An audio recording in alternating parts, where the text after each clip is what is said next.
This is NHTV2, North Haven Government Television, a service of North Haven Community Television. The following program is brought to you through the support of the Town of North Haven.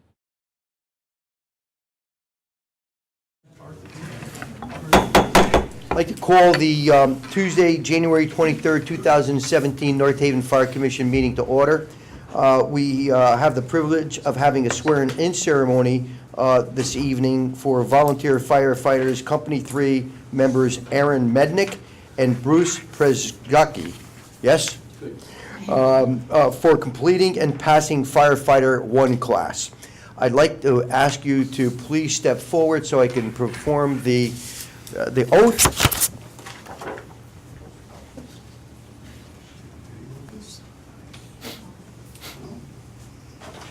Kind enough to turn this way, so that way there you're facing the camera. Get this way there. So there we go. And if you'd be kind enough to raise your right hand and repeat after me. I solemnly swear or affirm that I will support the Constitution of the United States and the state of Connecticut and the rules and regulations of the North Haven Fire Department as written and amended by the Board of Fire Commissioners, and that I will faithfully and impartially discharge the duties of volunteer firefighter of the North Haven Fire Department to the best of my ability. So help me God. Congratulations. Welcome aboard. Congratulations. Please accept the congratulations of our commissioners. Congratulations, be safe. Congratulations, be safe. Good job getting in class, guys. Good job. Nice job. Good job. Good job. Good job, Bruce. Good job, Eric. Good job, Bruce. Congrats. Okay. It's always a pleasure for us to swear in new volunteers, and certainly for their family and friends that are here this evening. Thank you for sharing them with us. Thank you for doing a great job. We hear so much about young people. The mom, I know, it's always the mom. We hear so much about young people who will go astray, and here we have a young man who is really going down the right path. And we have a person here that has already made his mark in life. And it's a pleasure to have someone with years of experience joining our ranks. And you certainly could be a mentor for some of the younger people as you grow with your skill and expertise, and certainly following the instructions of your captains and your senior leaders. So we welcome you to our fire service. I know that the leadership, our chief and our deputies, as well as our captains, will be sure to keep your loved ones safe. It's new to them, and they're going to keep them close to the vest to make sure that they're not harmed and they come home safely to you. The volunteers play a significant role in our service in North Haven. And as we've talked about for the longest time, we don't have enough volunteers. Years ago, we had 105 volunteers when we started the fire service in 1967. Our ranks have dwindled dramatically. So when we bring 2 new volunteer firefighters on board, it's with open arms and welcome to join the ranks of these many people that are here, young, you notice that, that are here, who are doing an outstanding job for us, and we can't do it without them. And we truly recognize the trials and tribulations that they have as volunteers to get out to perform the duties that they have sworn an oath to perform. It's not easy. You got a full-time job, sometimes more than one. You've got a family. You've got other responsibilities. And yet here you are volunteering your time to provide safety for the residents, business owners, and visitors of our town. It's deeply appreciated by this commission, by these senior managers of our department, and by the residents of our town. So I thank each and every one of you who are here this evening. I congratulate and welcome the 2 new volunteers to our staff, and I certainly welcome the family members that are here. And I understand that we have one family member who is very much a great addition to our family here, welcoming you. And my understanding is you are 93 years young, is that correct? 91 years young. Well, thank you for coming out on this inclement weather this evening to witness the swearing in of your son. Congratulations to you. I thank you very much. It's my pleasure, thank you. Having said that, if the families would like to take some photos with the chiefs and the deputies, you please do so. We can take a brief timeout of our meeting, and then we can resume our normal business of the commission. All right? Yeah, as soon as it's... Very good, thank you. All right, thank you very much. I'd like to resume the Tuesday, January 23rd, 2017 North Haven Fire Commission meeting. I'd like to ask for the approval of the minutes of the Board of Fire Commission meeting held on December 19th, 2017. So moved. Any question on the motion? All in favor? Aye. Aye, opposed? So moved. The chief's report.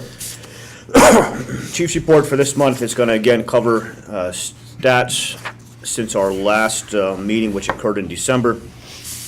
Our year-to-date, as of today, with regard to alarms, we're at 320 alarms year-to-date as compared to 261 at this time last year. We're up 59 alarms. Since our last Board of Fire Commission meeting, we provided 40 different intercepts with our paramedic to the hospital, meaning our paramedic rode in 40 times and was therefore out of service for a period of time. Since our last meeting, we responded to 15 different incidents on a highway, which is about average. 61% of our calls were EMS related. We've had several significant incidents since our last meeting. We've had 4 building fires, one of which was in a commercial establishment with an $850,000 reported loss, and that may increase. We've had 5 fires within buildings. This time of year, because of the cold weather that we had, followed by a thaw, we've seen a number of weather-related incidents, more so related to pipes freezing in commercial structures and warehouse structures, resulting in significant loss as well. Since our last meeting, 488 incidents, 138 of which were overlapping, which makes for a 28% overlap in incidents. Regarding our budget, our current budget, we're at 61.8%. At this time last year, we were at 65.1%, so relatively on mark with our budget, perhaps a little under.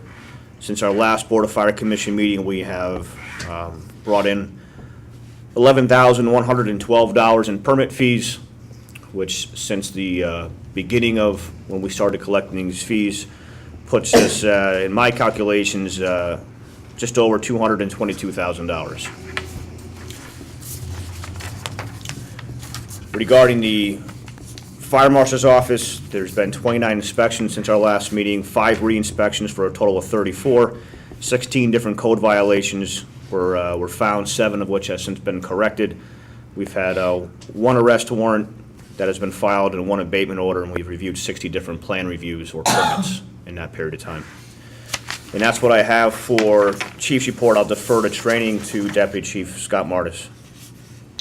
So training, we're changing a few of our emergency operation SOGs, such as Mayday and tactics, accountability, rapid intervention, mainly safety related. So we're doing a lot of training on those SOGs this month. We've been training with all the volunteer companies and fire headquarters on the new Mayday SOG, what to do if a firefighter gets injured.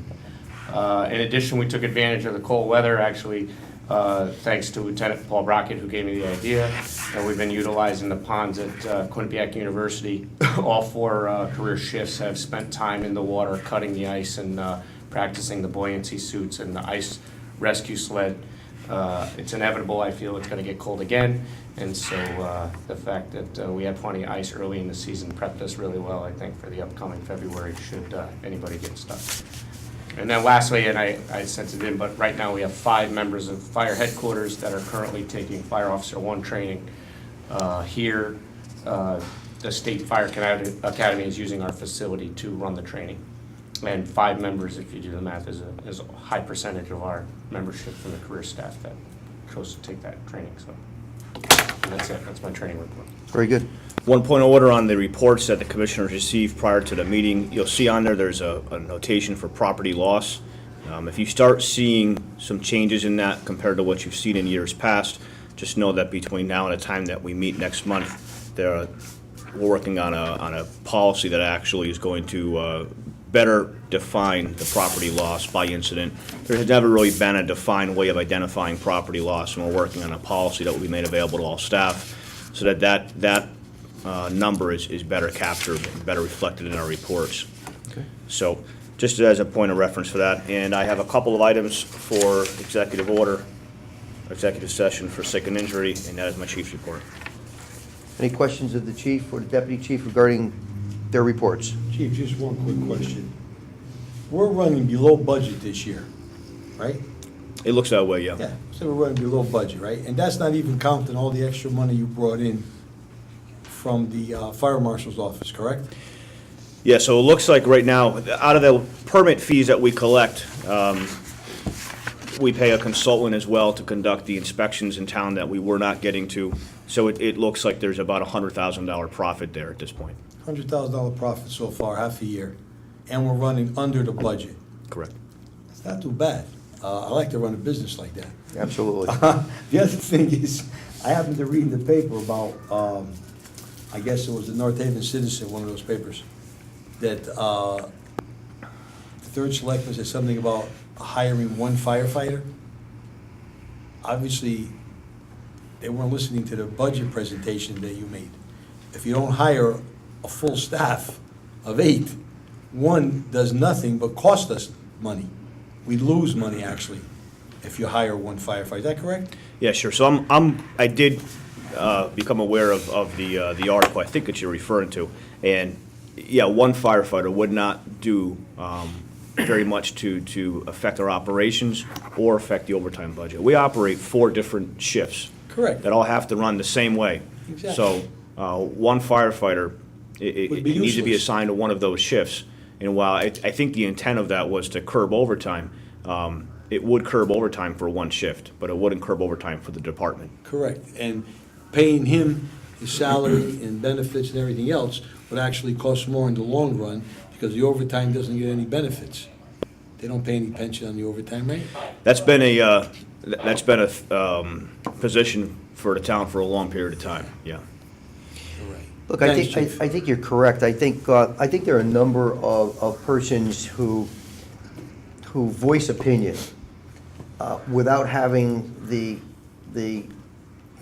proper skill, expertise. the proper skill and expertise and education as a firefighter, as certainly as a fire administrator. I think, and I'm sure as we move forward in the chief's comments and under the budget presentation, and if any of you have seen the budget presentation that was presented on Saturday, which was a 3-hour presentation, and while I'm on that, I want to certainly say that I believe it's the best presentation that I've seen presented to the Board of Finance that, from the fire department standpoint, since I've been involved with the Fire Commission. An outstanding job, Chief, and congratulations on a job well done. I was proud to sit next to you at that meeting, and there were numerous comments from members of the Board of Finance, and certainly I met with Mike Frieda the following week on Monday, and he echoed the same comments. So congratulations to you and the staff for contributing to the information that was included in that presentation. Thank you for that. Sure, I have some details on that when we get to that I'm on the sure. agenda as well. I'll accept a motion to accept the chief's report. So moved. There a second? All in favor? Aye. Opposed? So moved. Correspondence. I have 2 correspondence of significance to report to the commission. One is a thank you letter for an injury which occurred over the Thanksgiving holiday. The unique thing about this is this was a visitor to the town, and she just expresses how thankful she is for the care she received. And the second correspondence is from the Director of Community Services, Ed Spinkowski, who is thankful for the donation that was made of the hams during Thanksgiving and the toys during the Christmas holiday season. And this was efforts led, the letter references by Angel Sanjuro, who was a volunteer with the company too, and Rich Velosi, who's with headquarters. I've said this in our December meeting, I'm just overwhelmed again by the outreach, particularly of the volunteers that stand outside of the stores on Universal Drive and Washington Avenue every single day of the weekend for 4 weeks and collecting the toys. And this letter, while it's appreciated, I think there should be many more of them from the recipients.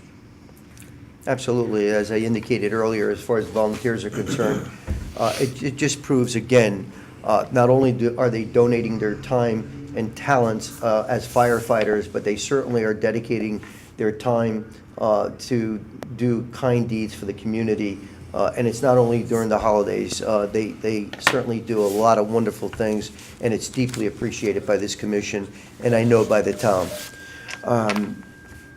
I received two verbal communications. I had a conversation with Commissioner Mary Jane Mulligan today, who's recuperating. She sends her regards and is hopeful that she'll be here next meeting. And Commissioner Zuccarelli is out with the flu, and he said that he was sure that he didn't want, neither of us wanted him to be here and to pass on that wonderful bug to us. So we wish them both well and look forward to them returning at the next commission meeting. Any commissioners receive any verbal or written communications? Okay. Discussion of unfinished business of the department. Unfinished business, I have on your agenda the training facility located here to the rear of 366 Washington Avenue. Again, I know it doesn't look like a whole lot of work is happening, but behind the scenes, there's quite a bit of work happening. The technical school has submitted some plans to us for us to review in terms of what they visualize the tower to look like. It's exactly as we described and within the terms that were passed by the Zoning Board of Appeals and the Zoning Board itself. So we're moving forward with that. The plans should be done by the end of this academic year. And as I've said in the past, this summer we hope to accomplish a lot of the site work that needs to be done so that construction can begin with the students from the tech school come fall of next semester of the academic year. Regarding the ladder truck, I have some pictures here that were requested by the board. These are the first sets of pictures that have been made available to us. So you'll see the ladder truck that's in production. Again, the manufacturer for this is Sutphin, and it is traveling through 3 different locations while it's being built. We're deeply involved in this. We correspond with them on multiple times a week, at times at least once a week. And right now we're working on, we've done paint selection, working on lettering, working on labeling, striping, reflective stripes that are going on it. And it's coming along. Doesn't look like much yet. This is an all aluminum body, which is unusual, which makes it unique. And it's going to be real nice when it's done. There's a possibility that the truck will be done ahead of schedule, and we may be looking at taking delivery in sometime in April, perhaps. Wow. So That'd be nice. Certainly, as I obtain more pictures, I'll make sure I bring them to the next board meetings. You know, and again, I got to say this: we've since the beginning of this, when we found out the funding was available. I don't work in a ladder truck, but a lot of the career firefighters do, and I've asked them to have a committee that actually looked at all the specs for this in terms of, within the confines that I provided for them, in terms of cost and so forth. They have done a remarkable job. They've already made a trip to the factory once, and they'll be doing 2 more trips between now and the time that it's done. And they're the ones who are communicating. They're CCing me in every correspondence and making sure that this is going accordingly and staying on time. And the time and the man hours that's relieved of this office having to do that is huge, and I thank them for volunteering their time to do this.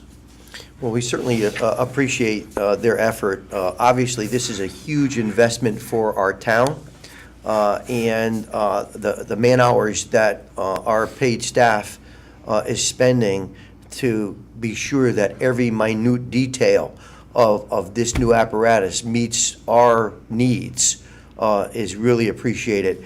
This is the first time that I've ever seen, and I don't know about the rest of the commissioners, how a piece of apparatus is actually built. I mean, it's all in pieces. I wish I could. I'm going to see if we can show some, I don't know if this shows up there, but it looks like this is the cab, yeah. the cab, and this is another part of it, and This is the chassis. this is the chassis. Look at the chassis. Yeah, All one piece. Yeah, absolutely, all in one piece. I mean, in order to carry the weight, this is just incredible, is right. And this is an interior view of the cab. So, I mean, I've never seen photos of the building of a ladder truck before. It's pretty cool, absolutely. I'm sure you guys have seen it, but Sure. it's, for a layperson, it's just pretty special. The So, kid in the candy store. yeah, thank you for sharing that This is with us. I beautiful, appreciate I'll tell that, you. absolutely. Incredible. The last thing I have for unfinished business is the EMS building, which we've talked about in the past. The EMS building, we started with that on November 1st, after we terminated our contract that we had with our previous vendor, and we've been billing for that so again, I reported earlier in this meeting that the paramedics wrote in 40 different times since our last Board of Fire Commission meeting. So there are a series of 40 invoices and bills that are being sent out at this time. And it's going to begin to create the revenue that we projected. Right now, as of the end of December, there was just over $27,000 in billable services that had gone out, and we met at the end of December roughly. So 40 more trips since then. So we're well on par with that, and we hope to have some better numbers for you soon. But this is going to take a few months to really get established and get running and to build some strong calculations off of. But this is there's a lot of work that goes into it. Every single bill that gets forwarded to the billing company needs to get very, very strictly looked at and made sure that we're adhering to billing policies and practices, and we're able to capture the revenue that we can. So there's a process that goes into it, and we're fulfilling that. Deb, there's been some, I think, miscommunication or misinformation or misunderstanding of the billing process. And would you be kind enough to just to articulate to the public so that it's clear to them how it's billed and the fact that AMR had been building previously for the services and that we're billing for, and how it goes to the insurance company, and there's a process in place for our residents in the event that there's an issue with them in paying. Right, so essentially, once we provide the service, we export or send out electronically the patient care report. Excuse me one Yes. second. The service that we're providing is when one of our paramedics who is riding in our emergency vehicle goes to an accident site or a home, and there's a advanced life-saving issue that particular patient has, and our paramedic starts paramedic services, medical services for that person, and then the process begins. And then yes. And so that service is a billable service. So insurance companies will pay for what's considered basic life support service and transport and advanced life support service. And up until November 1st, we would get some reimbursement from American Medical Response when we provided the advanced life support service and they provided the BLS service. So what we essentially did was we contracted with a company who now sends out an invoice on behalf of the fire department for the advanced life support service, and AMR, if we have provided the service, will not send out an invoice for advanced life support service. So I think the first step to understand is that both services were billed prior and both services were paid by your insurance, and if the claims were denied, they were paid by the person who utilized the service. It was just done on one invoice, and now it's the same bill, it's the same services, it's just being done on two invoices, one of them from American Medical Response and one of them from the North Haven Fire Department. So our company that we utilize actually has a set of paid what they call coders, which goes through every report we send to them and determines what the billable costs were and what the services were provided by the fire department, and then submits that claim automatically to our patient's insurance carrier. From there, the insurance carrier is going to determine whether or not it's a payable claim. They will either approve or deny the claim. If they deny the claim, it will go back to our insurance carrier, it'll go back to our billing service, who will then resubmit the claim with whatever amendments and whatnot. A lot of it is just kind of bureaucratic and done in the background. And ultimately, we'll either collect the payer rate from the insurance company, or if the insurance company is adamant about denial, they will then kick that invoice back to the person that utilized the service. From there, if your claim is denied by your insurance company, which is possible to happen, the very important thing is if you get an invoice in the mail is to contact the billing company. We've outlined a bunch of regulatory compliance issues and regulations that actually give them the ability to negotiate ways to recoup that revenue and whatnot. They will negotiate with you fully. They have the authority to do so. They will come up with the best possible solution to make that invoice not be too much of a burden. And then ultimately, we have some hardship clauses and the ability to forgive some of the debt if the person who utilized the service has hardship and can't pay the bill. I would advise anybody watching and anybody around that if you get a bill from the North Haven Fire Department for advanced life support service, and you also get a bill from American Medical Response for advanced life support service, you contact our office right away and let us know, because that is a violation of Medicare law, and they're not allowed to bill for ALS if we provided the ALS service. So it's very important that you contact us right away in that instance. But because that may be why the denial, that may be why it was denied. They may have gotten 2 claims for the same service and then denied it. So Thank you, Chief, for that clarification. And, Very well. For the residents at home, I think it's very important for you to understand this, and certainly if there is confusion, as the deputy clearly indicated, contact the North Haven Fire Department. Deputy Chief Martis will certainly be able to clearly attempt to rectify whatever confusion there is. So Yeah. thank you for that. Any other discussion as far as unfinished business? Hearing none, I'll accept the motion to accept. Do I hear a second? All in favor? Aye. Opposed? So moved. New business to the fire department. New business, the only item I have on your agenda is the budget presentation. The workshop was conducted this past Saturday, January 20th. As was already stated, it was a lengthy workshop, but I think we covered a lot of ground. And it's important that we spend the time to make sure that the Board of Finance and the members of the public are educated in terms of how the fire department operates, because then once you understand how we operate, you have a better understanding of what we may need. So I'm going to provide a copy of the presentation. It's a printed presentation to each members of the board. Just for your reference, you can look at it at another time. In detail, we discuss the overtime line, which I know was a constant line of questioning, and I provided the Board of Finance with a plethora of information that clearly shows how overtime is utilized in the fire department. That is not discretionary overtime. I'm once again advocating to separate the overtime lines, where we have an overtime line and then we have a contractual replacement staffing line. The contractual replacement staffing line is the large number line, and that is where we cover the 8 men on a shift, the 8 firefighters on a shift that we need at all times. A firefighter calls out, firefighter's out vacation, out injured, we replace him or her, and that's what needs to take place for us to continue operating the apparatus and respond to the calls that we do. So that was a lengthy discussion. They were provided a lot of information. I hope that that clears a lot of the confusion.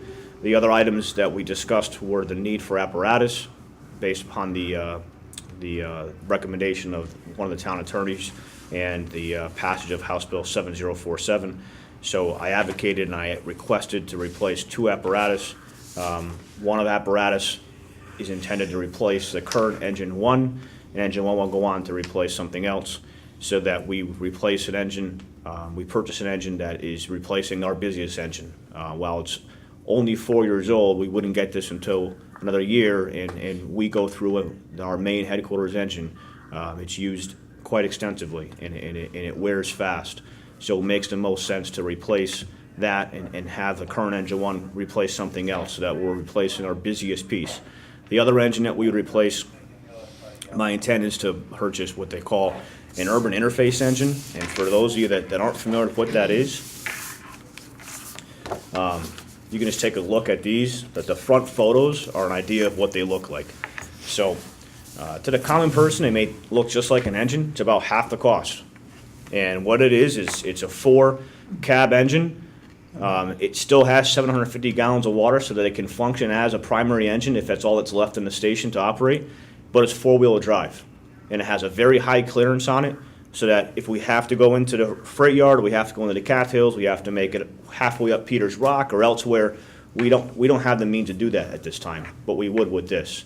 And, in inclement weather or perhaps high water, blizzard conditions, this being 4-wheel drive and sitting up high is going to allow us to have that clearance that we need. So the proposal would be to purchase an engine that would replace engine 1 and to purchase an engine similar to what's in front of you.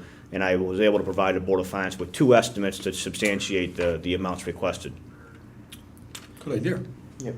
Excellent idea. So it diversifies the fleet. It'll also, the company in which that ends up being stationed at will respond to all brush fires, which we don't get a lot of them, but there are times a year that we do get quite a few when it's very dry. But that company would be going to all brush fires because they'd be equipped to respond and deal with it. So that's the intent there. The other item that was discussed was the need for additional staffing. I played out a number of different scenarios and depicted 2 different calendar days in which we showed what we typically respond in a matter of a few hours, how busy you can get and how, what the response is for the fire department and laid out the reasons why we need to look at adding another apparatus to respond for the first time since 1974. Since 74, we've been responding with 3 apparatus, staffed apparatus, and the call volume at this point is just exceeding the number of calls that 3 apparatus can handle, and we are missing calls. And statistically right now, they're predominantly all medical calls. If they're a fire call, we are calling mutual aid, and there is no response from the fire department. But my expectation is that I think the citizens in North Haven are expecting North Haven Fire Department to be available. So we definitely laid out what our limitations are and what our current deficiencies are. And my intent would be to hire 8 firefighters next fiscal year.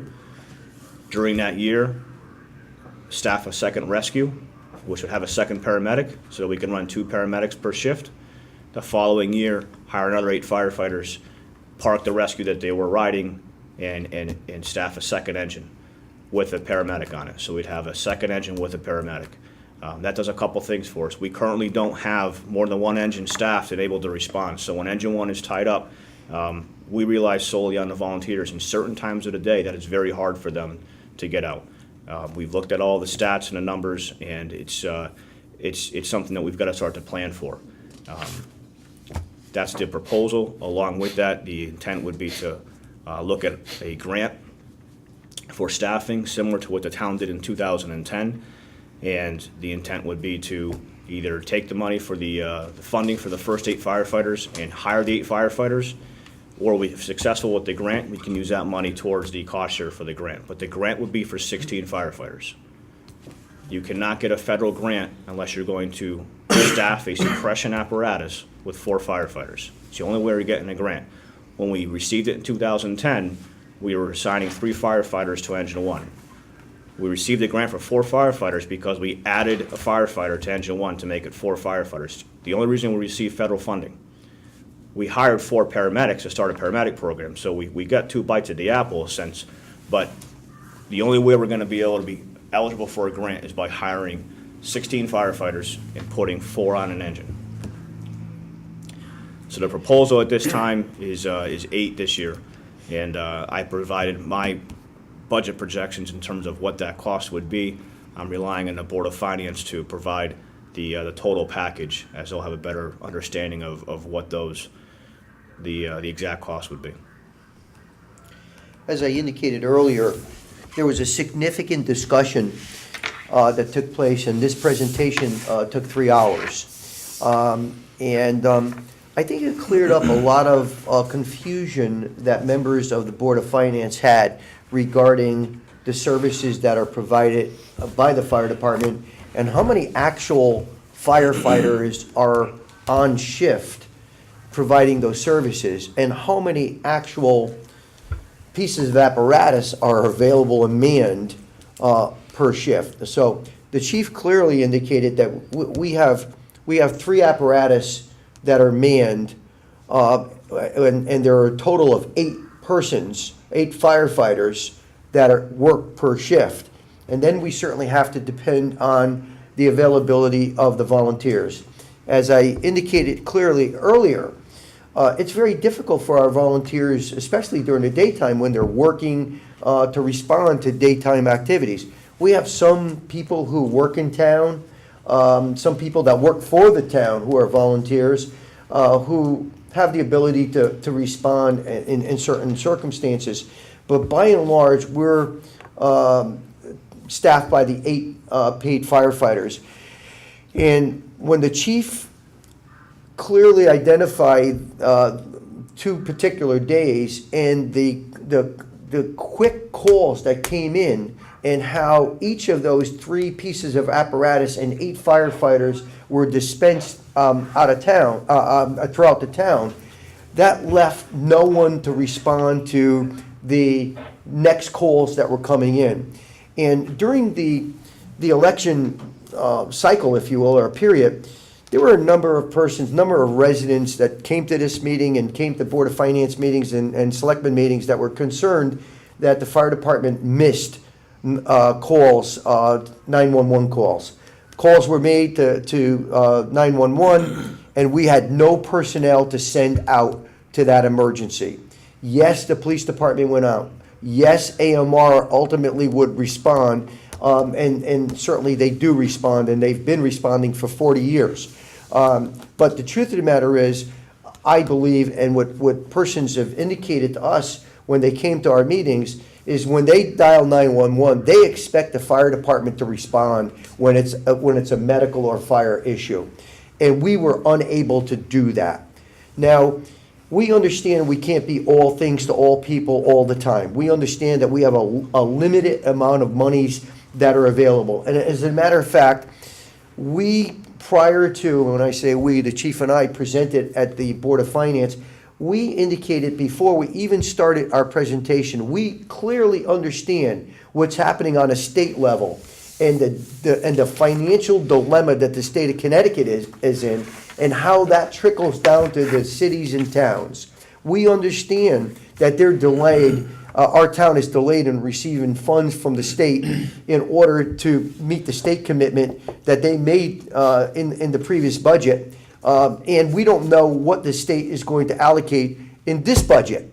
But in the meantime, our commissioners and our senior managers have a fiduciary responsibility to the residents of this town and to the visitors and business owners of this town to make them aware of what the current needs and the future needs of the fire department are.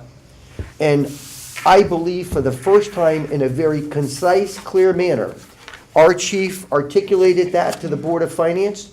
I think the Board of Finance understood it probably for the first time, because I heard some questions that I was kind of surprised that were even asked. One question was, they were surprised that all of our stations are not manned 24/7. Well, we can't do that with 8 people per staff. And certainly our volunteers are home. And when they respond to a fire, they respond from their home to their respective volunteer stations. They put their gear on, they get onto their apparatus, and they respond to wherever the emergency is. So we truly understand the financial ramifications to what we're asking for, and our thought is the residents of this town need to determine what the appropriate risk is for them and their families as it pertains to supporting the budget that has been proposed by this fire department. Right now, we have 1 paramedic per shift. We have a number of EMTs that work per shift. If our paramedic, as the chief indicated, this last cycle 40. Went out to the hospital 40 different times. That meant when we responded with our rescue vehicle to an emergency. AMR responded with their ambulance. Their ambulance does not always have a paramedic. In most cases, they don't. Our paramedic assumes medical responsibility for that advanced life-saving support of that patient. Our paramedic gets into the AMR ambulance and goes down to the hospital with that patient, and then our rescue vehicle goes down to pick up our paramedic, and that paramedic might be out of service for an hour, which means we have no other paramedic on call in our town for that period of time. What the chief proposed with these 8 additional firefighters would be to add 1 additional paramedic per shift, which would be 2 people, because obviously the rescue vehicle has 2 persons in it. It would be an EMT and a paramedic, in order to have 2 paramedics per shift. So that would take us from the current staffing of 8 firefighters per shift to 10 firefighters per shift. And that would do a significant, that would add a significant amount of manpower to our shifts to provide the services for our residents. You also need to understand that we respond on a call-by-call basis. So if the first call that comes out is someone who slips on the ice and sprains their ankle, and our rescue vehicle goes out with our paramedic, and the next 10 minutes, a call comes in and we have a person that was shoveling snow and is having a heart attack, they're going to get an EMT. They're not going to get a paramedic that has the skill and expertise to perform life-saving medical services and be able to pass medication and hook them up to the appropriate heart monitoring and communicate with the hospital cath lab and prepare them to transport that patient to the hospital. So the second paramedic, which necessitates 2 people or the 8 persons that have been proposed by the chief, will accomplish that goal. It's expensive. It's 8 more personnel. And so the residents of this town during the budget cycle need to determine what the amount of risk they're willing to take. And I am calling upon each resident, if they feel strongly about this subject and this issue and the services that this department provides, I am calling upon every resident and business owner of this town to come to a Board of Finance, to the Board of Finance meetings, come to the Board of Selectmen meetings, and voice your opinion. Our form of government is a form of government by the people.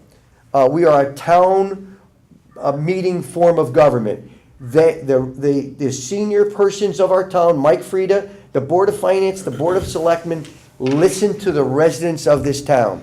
You need to articulate what your wishes are. If you're willing to pay the additional cost, you need to say that. If you're unwilling to do it, you have the services that we're currently providing. But no one can say that this senior leadership of our department and this Board of Fire Commissioners have not clearly identified what the current and future needs of this department are. So, again, Chief, I thank you for presenting as you did, and I thank the deputies for their contribution to that presentation. And I certainly thank the Board of Finance. They have a daunting task to balance what each department is requesting between the Board of Education, the town side, the Public Works, the fire department, the police department. I mean, everyone needs equipment, manpower, whatever. And we can't deal with the TJ Maxx slogan, the max for the minimum. We can't do it. It costs money to run a municipality. It costs money to run a fire department. It costs money to provide quality customer service to our residents of our town. And that is exactly the message that we delivered to the Board of Finance. It's up to them to determine how and if the monies are available. And it's up to the residents to determine whether or not they're going to be willing to pay those additional monies in the form of taxes in order to receive the services that they wish to receive. It's pretty clear to us. But again, and the chief mentioned this during the workshop, there's been a most recent State of Connecticut Supreme Court decision against the city of Bridgeport regarding services that were not provided by their fire department, in particular their fire marshal's office. And the Supreme Court of the state of Connecticut indicated that the senior leaders, the leadership, the political leaders of that town were legally liable. And, we're all covered under officers and directors insurance as, volunteers and certainly paid staff of the fire department. But when we're not performing our duties, or when we're not articulating clearly what the needs are to the founding fathers, to the fathers who have control of the purse strings, if you will, we could be in trouble. And I think for the first time in many years, we've clearly indicated to the Board of Finance and certainly the First Selectman what the needs of this department are. And we have met, I believe, our fiduciary responsibilities as leaders of this fire department. And I thank the Fire Commission for authorizing the chief and myself to speak on our behalf. But I think it's critically important for the residents to understand this. So, again, I call upon each resident and business owner of this town who pays taxes into this town to voice your opinion as to how you want your monies spent. If you want it in public safety, in the fire department, please come to the Board of Finance meetings, come to the Board of Selectmen meetings, and make your voice heard. Thank you. Chief, anything further? And I just encourage anybody that can to watch the workshop. I know that it's long, you can do it in a couple of sittings, but we really cover a lot of ground. Again, thank you for that presentation. Any other comments regarding Yes, the budget? I would like to make a comment. I would like to thank the the volunteers, and our chiefs for the great job they did on Deco Park Road under extreme conditions, fighting the fire, zero weather, ice, wind, and everything else. I thank you. This commission thanks you. The town thanks you, and I salute every fireman in town.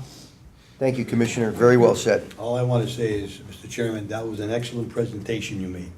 You hit every single topic, and if the people are listening, they have to come out and follow your instructions. Thank It was you. a great presentation. Appreciate Thank that. Discussion of the good of the fire department. Go to the department, all I have on your, one item on your agenda, one I'd like to just bring up. The first is the CERT recruitment. The CERT recruitment is moving forward. Again, we've been talking about this for a number of months as well. The state of Connecticut just held a train-the-trainer course, which is very infrequently offered, and so we had some of our leadership for the North Haven CERT team attend that, so that now they are credentialed to be able to start providing the training program for the CERT members in town, and we should have that up and going soon. And as part of my workshop, I requested a vehicle for the CERT team as well, so that we can begin to integrate them more and more into the community. The other item I don't have on your agenda that just kind of happened the last day or two was I'd just like to make mention of a very nice resident in town, Brittany Hines. Brittany saw an article or a social media message about the need for pet oxygen masks, and she orchestrated a GoFundMe page, and through social media got some awareness going, and she was able to drop off several pet oxygen masks yesterday to the fire department, and I understand there's a couple more on the way, and they were able to replace the inventory that we had that was rather aged, and we're just very appreciative to her for putting it together, and to the others who donated on the page. That was very nice of her. Thank you. Just, for your information, the CERT team, CERT is Citizens Emergency Respond Team.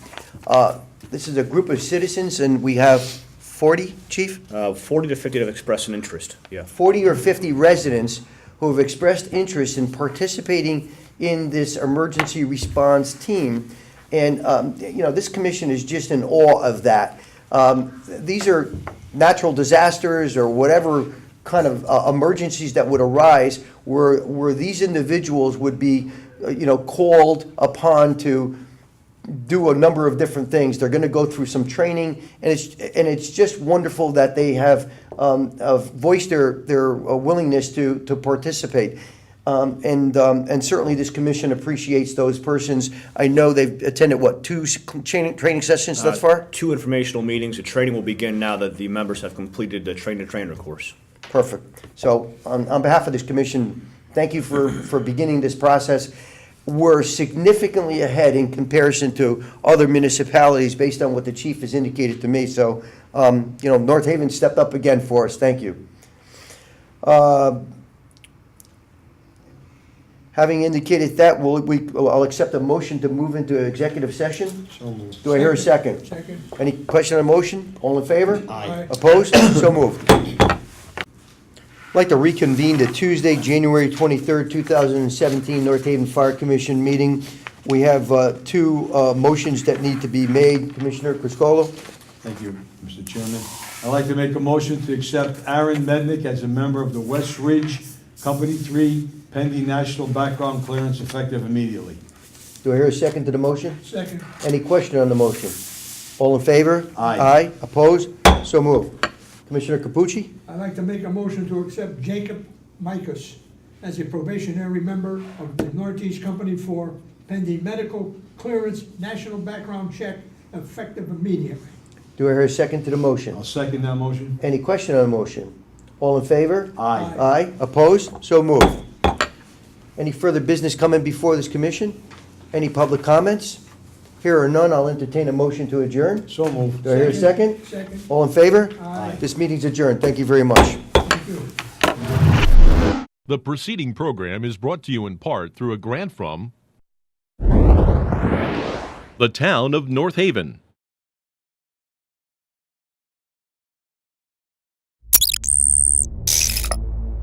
Watch town meetings or other videos on demand at nhtv.com.